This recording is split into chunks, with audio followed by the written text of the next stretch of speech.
Hi, I'm Emily Pennington with Park Street, and I'm here today with Tom Mooney, co-founder and president of Westward Whiskey. Tom, it's great to have you. It's good to see you. So, just for our viewers, give a little bit of background about how you got here.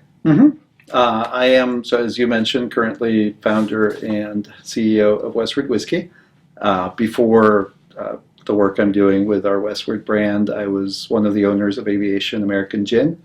And had the opportunity to take that brand from a relatively regional player to some success we're very proud of nationally and beyond, and then eventually sell the brand. So I want to start out with talking about aviation a little bit. Of course. Can you tell me what was your pivotal strategy and what you couldn't do without? Back in 2009, so about 10 years ago, aviation was a very successful regional business. 92% of the revenue came from Oregon and Washington. But it was also a very well-respected gin actually around the world. So even though most of the business was local, the brand's reputation had grown far beyond the markets where it was available. And so in that, we saw an opportunity to expand distribution to match the brand's awareness and stature in other markets. And so we agreed back then to go out and establish a distribution relationship that would help us take it from those two original states across the country and eventually beyond. And obviously that also came with a need to raise some capital because doing it the right way and really supporting whoever that distribution partner turned out to be was going to involve an investment in marketing and our own sales resources well above anything we had done before or could afford with the company's cash flow at that time. So as a result of all of that analysis and our go for it decision, we decided that we were going to reach out to some of the larger wine and spirits distributors in the country and approach them about them taking the brand on. I see. We had a relationship with Southern that had gone back to really the beginning of aviation. The local Southern, or a local broker in Oregon who became our broker, was eventually acquired by Southern. And so we had a fairly small scale but existent relationship with Southern. And so it turned out that we were about to try to set up a meeting with Southern. But as it turned out, Southern gave us a call and started a conversation that led to us having a national relationship with them that really is what paved the way for aviation to go from a two-state plus a case here or there brand to one of the most successful craft gin brands in the country. Yeah. So talk about the give and take of distributor relations. Obviously, you made it work very well. So what are the key, tactics that you employed? I think we've always had a very candid, sort of positive relationship with then Southern, now Southern Glazers. And I think it's really important to be realistic and honest in those kinds of relationships.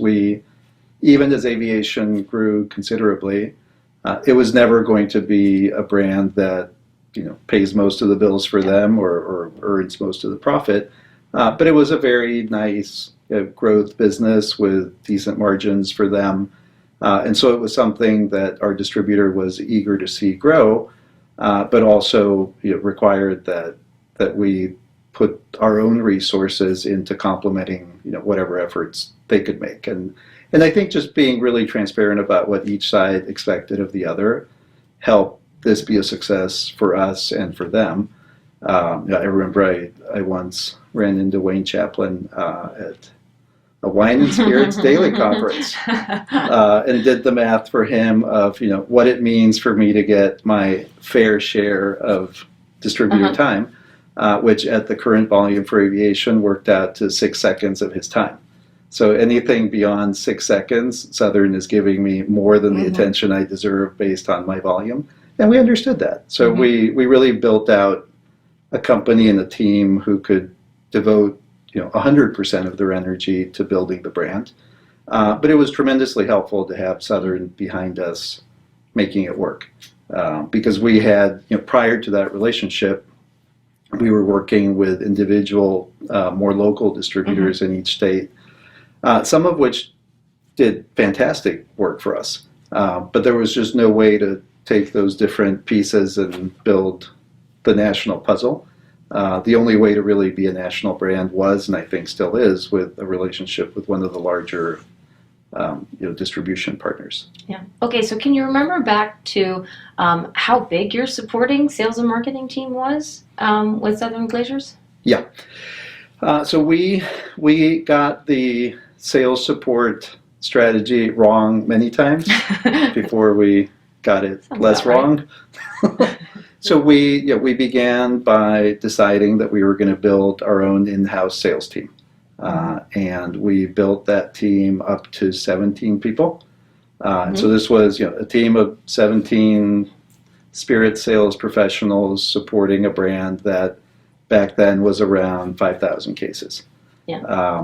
And so, we knew going into that the cost of that organization would exceed not only our profits, because there were none, or our gross profit because there wasn't enough. The first year we had that team, it exceeded our revenue.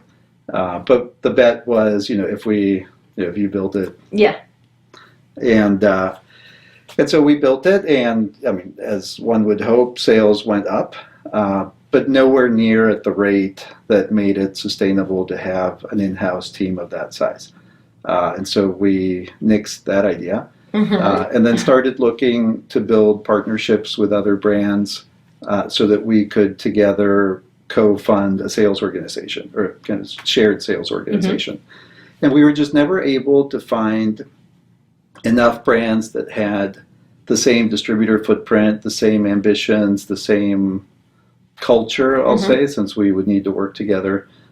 So we spent some time looking for that answer and didn't find it. And eventually the answer found us. We worked with a company called Blackheath Beverage Group that was a sales organization already built, so it was in place. And they were reaching out to brands who might be interested in being a part of the portfolio. It was a team about the size of the one we had built, but this time we would get to share it with 4 other brands. And we joined that organization, and that delivered really great results for the time we were there.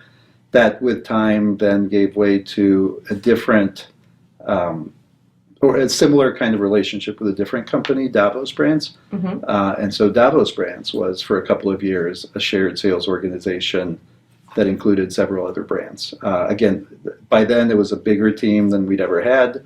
But it still helped us control the amount of investment that needed to go into it, because we were sharing it with other brands. And then the biggest surprise of all came when Davos one day made an offer to buy Aviation from us, which was not what we ever thought. You didn't see it coming? No, we definitely. We believed that at some point we would sell the brand. And I would almost say, candidly, that gave way to, we hoped to one day sell the brand.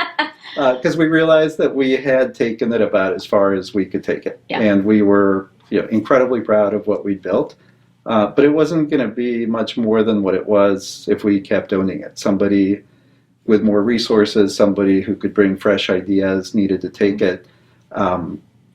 We never expected that it would be our broker, because they had up to that point not been in the business of buying brands. So we didn't see it coming in terms of them being the buyer, but we certainly felt that putting it in the hands of somebody bigger than us and capable of investing beyond what we could was the right thing for the brand.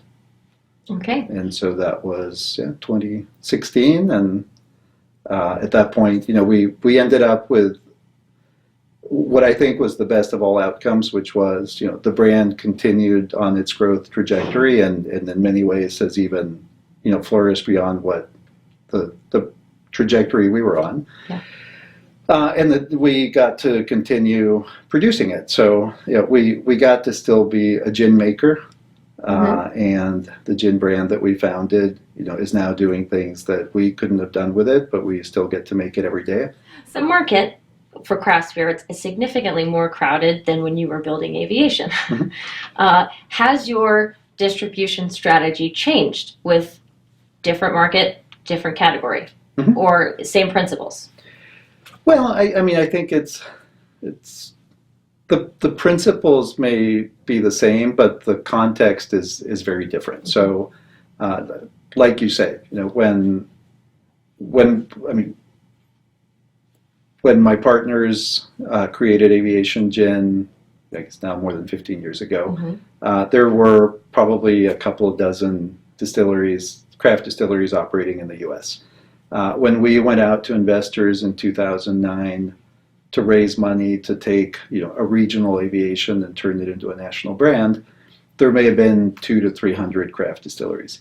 And I recently reread the investment pitch that we were using back then, because it's funny to laugh at yourself and see what you got right and what you got wrong. And a really big part of our thesis was, this craft spirits thing's going to be big, and this is an opportunity to get into it. And so I would say, we were right beyond the dimension that we imagined, and it has become so big in terms of the number of producers that that has materially changed the landscape that we operate in. Every state now has a distillery, and most states have dozens or even a few hundreds. And so the old days of I'm special because we're an independent craft distillery are gone, because it's still cool, but it's equally cool for the other 1,900 colleagues of ours who do the same thing. So there's definitely more pressure today to differentiate what we do, not because we're independent, not because we're small, not because we're craft, but because what we do is outstanding, and because the story of who we are is distinctive. And that's never been easy, but it's a lot harder right now than it's ever been. Yeah. For sure. Do you think you figured it out yet? I don't think one ever figures it out. I think it's like life. You're never done learning. We ask ourselves a lot of questions, and we reevaluate things that we believe to be true pretty constantly, because they cease to be true faster than that used to be the case. Yeah. And so how we do business now, is certainly different than what we did for Aviation, even though it's the same us and the same distillery, and but the fact that it's a different product category has a lot to do with it. But the fact that it's a different world has a lot more to do with it. Okay, we'll talk about that. How they're different. From a category standpoint, we love single malt whiskey, and we decided to make an extraordinary personal and financial commitment to building what we believe will be the definitive American single malt whiskey brand, for a number of reasons. One, it has to begin in your heart, and my partner Christian and I love malt whiskey. And you shouldn't work this hard at anything you don't love, because then it feels like work. And so definitely our personal love for the category influenced us in doing this and in determining how we're doing it. We came out of 15 years of experience taking a category that was traditionally not American in gin, or at least in recent history, and bringing it back to America. And in the process, being part of this amazing culture of rediscovery of our cocktail roots and eventually of our distilling roots. And so we knew that we could take a type of product that is supposed to come from somewhere else and successfully make it here in the United States and successfully promote it here and beyond.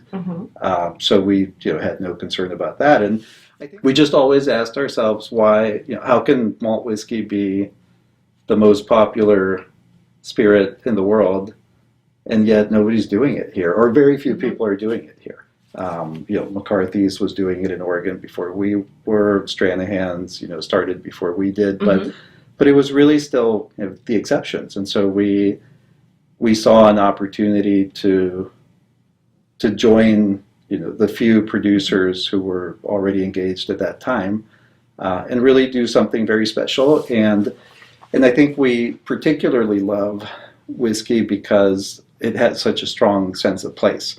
In that sense, when you think of brands as people, gin is cosmopolitan. Gin is a citizen of the world. Gin travels. Gin has, family from all sorts of different countries. Whiskey is from a place.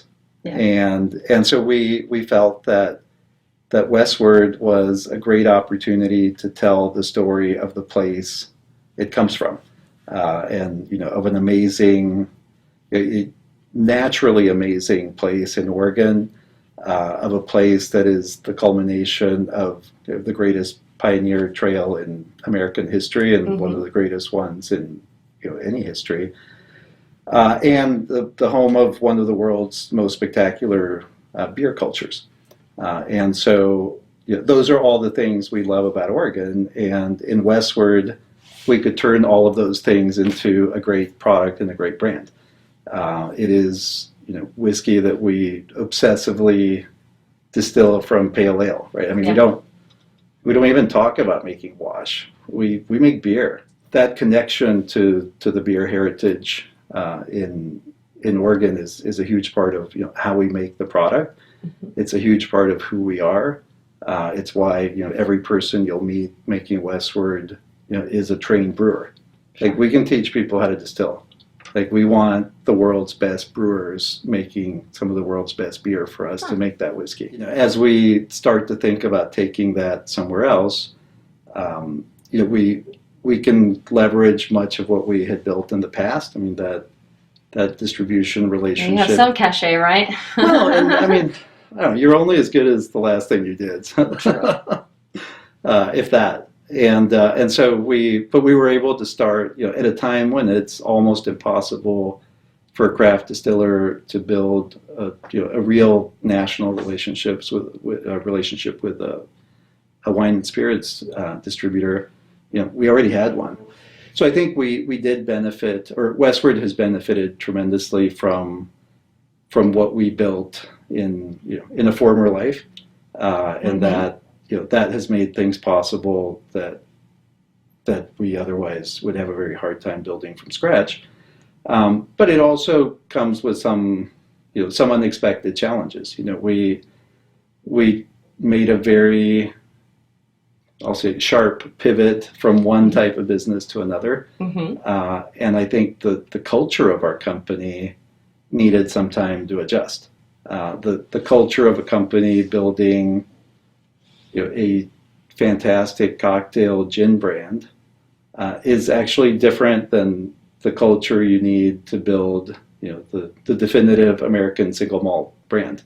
It doesn't mean that the people are or aren't the right people. We have an amazing team, but the culture is different. And culture is the hardest thing to build, and it's even harder to change than it is to build. And so a lot of the last year in our life has centered around building a Westward culture with a team that is largely the same team that built a gin brand the 10 years before that. Oh, that's fascinating.